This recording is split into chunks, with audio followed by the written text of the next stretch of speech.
யார் மெய்மறந்து இறைவனை வழிபடுறாங்களோ அவங்க அத்தனை பேருக்குமே முருகன் முன்னாடி போய் நின்னா தன்னை எறியாம கண்ணீர் வரும்.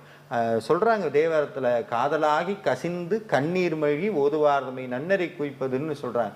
இந்த கண்ணீர்ல ரெண்டு கண்ணீர் இருக்கு. ஆனந்த கண்ணீர், அழுகையில சோகத்துல வர கண்ணீர். சோகத்துல வர கண்ணீர் பார்த்தீங்கன்னா உப்பு கரிக்கும், ஆனந்தத்துல வர கண்ணீர் இனிக்கும். அப்ப சுவாமி முன்னாடி நம்மளுக்கு பெருக்கிறது ஆனந்த கண்ணீர். இந்த உடல் ஒரு கவிஞர் அழகா சொன்னார், உலகத்திலேயே சொல்ல முடியாத அத்தனை வார்த்தைகளையும் சொல்லக்கூடிய ஒரே மொழி கண்ணீர் தான். அந்த கண்ணீர் கடத்தக்கூடிய விஷயங்கிறது வேற எந்த மொழியினாலும் முடியாது. அப்போ முருகனை பார்த்த அடுத்த நிமிஷம் உள்ளுக்குள்ள நம்மளறியாம கவலையினாலையும் கண்ணீரும் கவலையும் கஷ்டத்தையும் நினைக்காம நம்மளை மறந்து ஒரு 2 சொட்டு கண்ணீர் வருதுன்னா முருகன் உங்களுக்குள்ள இருக்காருன்னு அர்த்தம். உங்களுக்குள்ள பக்தி கணிஞ்சிருச்சுன்னு அர்த்தம். இந்த ஆத்மா பரிபக்குவமாய் அடுத்த நிலைமைக்கு முருகன் கூட்டிட்டு போறதுக்கு உண்டான அடையாளம்.